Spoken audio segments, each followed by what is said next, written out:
আমার সকল বন্ধুদের নমস্কার জানিয়ে ভিডিও শুরু করছি। আমার যে চ্যানেল ট্রি তাসবির চ্যানেলের পক্ষ থেকে আপনাদের স্বাগত জানাই। আমি তাপস আপনাদের সাথে আছি। এই যে ভিডিও বাদাম গাছকে নিয়ে এবং বাদাম ফলকে নিয়ে। আমাদের জঙ্গলে অনেক বাদাম গাছ আছে, যেমন কাজু বাদাম, আর এটা আমরা একে জংলি বাদাম, বাস্কে বাদাম এবং কাঠবাদাম বলে এর নামে জানি। আপনারা কোন জেলা থেকে দেখছেন এবং একে আপনারা কি নামে জানেন কমেন্ট করে জানাবেন। সবাইকে বলবো চ্যানেলটা সাবস্ক্রাইব করার জন্য এবং লাইক করার জন্য, যাতে আমি আরও এই ধরনের ভিডিও করতে আরও উৎসাহিত হই। এই যে গাছ দেখতে পাচ্ছেন, যে জংলি বাদামের গাছ, এই গাছগুলো খুব বেশি লম্বা হয়, প্রায় 50 থেকে 60 ফুট লম্বা হয়। গাছগুলো দেখতে শিমুল গাছের মতো দেখতে হয়। এর আগে আমার একটা ভিডিও দেওয়া আছে, কাঁচা অবস্থায় যে বাদামগুলো কেমন থাকে, আর এটা বাদামগুলো পেকে গেছে সেগুলো কোন ধরনের হয়। আপনারা স্ক্রিনে দেখতেই পাচ্ছেন, একসঙ্গে প্রায় 5টা 6টা কি 7টা 8টা করে ঝোঁকা হিসেবে ধরে আছে। এই গাছটার বাদামগুলো এখনো পাকতে বাকি আছে, কারণ এখনো সবুজ আছে এবং কিছু পেকেছে। আর আমাদের জঙ্গলে যেখানে লাগানো আছে গাছগুলো, সেখানে অনেকগুলো করে গাছ লাগানো আছে। তাই এক জায়গা থেকে আমি ভিডিওটা করলাম। এটা খুব বড় গাছ এবং এর ডালগুলো অনেক আছে এবং গাছটাতে অনেকগুলো বাদামও ধরেছে।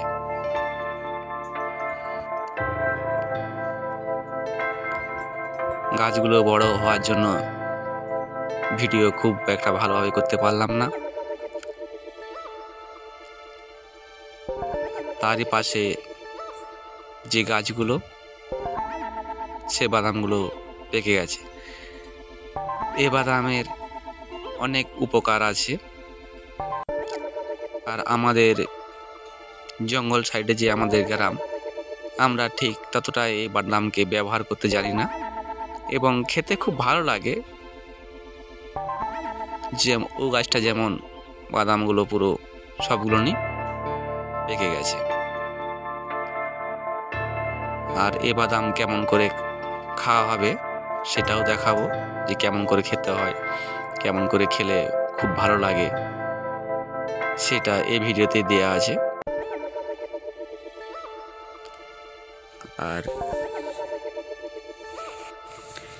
এই বাদামগুলো বর্ষার প্রথমেই বাদামগুলো গাছে ধরে এবং শীতকাল শেষ যখন হতে চলে তখন এই ফলগুলো পাকে।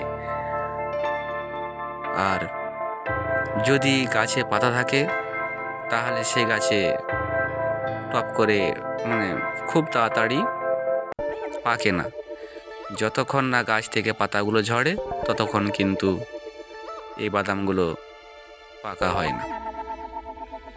এবং যখন পাকা হয়ে যায় অটোমেটিক এগুলো যে ঝিনুকের মতো যে খোলস আছে, সে খোলসগুলো রোদেতে শুকনো হলেই ছেড়ে পড়ে যায়। আর আপনাদের ভিডিও করার জন্য গাছ থেকে কিছু বাদাম পেড়ে এবং কেমন করে খাওয়া হয় সেসবগুলো দেখে নিচ্ছি। এই যে খোলসটা খুব শক্ত হয়,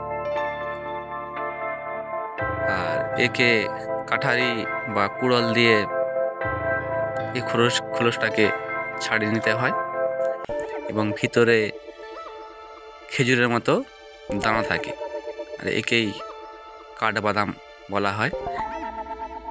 খেতে খুব সুস্বাদু।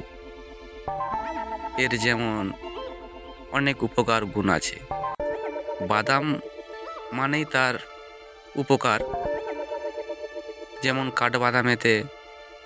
কাঠবাদাম খেলে এর মস্তিষ্ক যে স্মৃতিশক্তি খুব ভালো হয়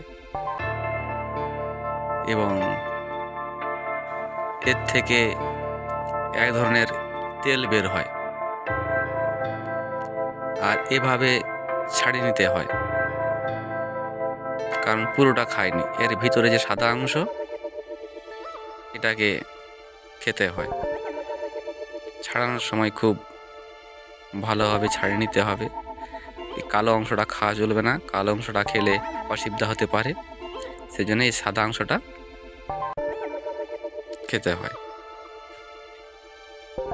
আর আমরা গ্রামের মানুষ, আজকে সব বলা চলে না, কোনো গাছে বহুত আছে, তবু আমরা এগুলোকে আগুনে পুড়া করে খাবো। আর আগুনে পুড়া করে খেলে আরও খুব ভালো সুস্বাদু লাগে। এই বাদামের উপকার, হজম শক্তি খুব ভালো করে এবং আরও সব উপকার আছে। আর কাঁচা অবস্থায়, এখন যেমন পেকে গেছে তাই এগুলো কালো রঙের হয়েছে, আর যখন কাঁচা অবস্থায় যদি বাদামগুলো তোলা হয় তাহলে কিন্তু সাদা হয়ে যায়। যেমন এই ফলটা, এটা কাঁচা অবস্থায়, এই জন্য ভিতরেও এরকম সাদা হয়ে আছে। আর যে খোলাগুলোর কাজ হয়, এগুলোকে জলে ফুটিয়ে যে কোবরাজিতে খুব কাজে লাগে। এই বাদামগুলো খেতে খুব সুস্বাদু। যেহেতু আমাদের জঙ্গলে পাওয়া যায়, আমরা ততটা গুরুত্ব দিই না এবং ততটা করি না। শুনেছি নাকি যে এগুলো মার্কেটে অনেক টাকা দামে বিক্রি হয়, কিন্তু আমাদের কখনোই বিক্রি করিনি, আর আমাদের বিক্রি করারও দরকার নেই। এগুলো অটোমেটিক খসে পড়ে যায়। যদি আপনাদের কারো দরকারে লেগে থাকে তো কমেন্ট করবেন, অবশ্যই উপকারের জন্য দিয়ে থাকবো যদি কোনো মানুষের উপকারে লাগে। এগুলো ঠিক এরকমভাবে সাজানো থাকে, আর একটা আঠা বের হয়। দেখতে পাচ্ছেন যে এই আঠাটা কিন্তু খুব চ্যাটচ্যাটে ভাব, টপ করে হাত থেকে ওঠে না। এবার আমরা এই বাদামগুলোকে পুড়িয়ে আমরা খাবো, এবং কেমন করে পুড়ো করতে হয় সেটা একটু দেখিয়ে দিচ্ছি। এগুলো সব ছাড়ানো হয়ে গেছে।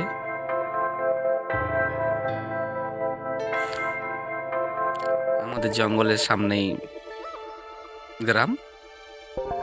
আগুন জ্বালার পর এগুলোকে এভাবে দিয়ে দিতে হবে, মানে ছাড়ানো থাকলে, ছাড়িয়ে দিলে খুব তাড়াতাড়ি হয়ে যায়, আর পুরো সমেত দিলে একটু সময় লাগে। তো দেখুন, আমরা আগুন জ্বেলে পুড়ে দিচ্ছি, আর পুড়িয়ে খেতে খুব সুস্বাদু। মানে কাঁচা অবস্থায় তো ভালো লাগে, আর পুড়িয়ে খেলে তার থেকেও ভালো লাগে।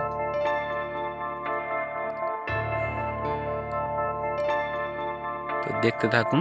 এখন মাঘ মাসের শেষের দিক, বাদামগুলো সব পাকা হয়ে গেছে।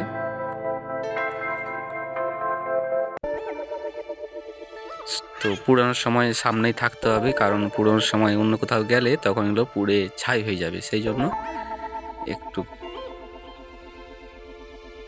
লাঠিয়ে করে নাড়াচাড়া করতে হবে, যাতে একটু ভালো করে খুব কম সময়ের মধ্যে পুড়ানো হয়ে যায়। আর পুড়ানো হয়ে গেলে সাইডগুলো ফেটে যায়, তখন কিন্তু খেতে খুব ভালো লাগে এবং ছাড়ানো খুব সহজ হয়ে পড়ে। দেখুন, পুড়ানো হয়ে গেছে।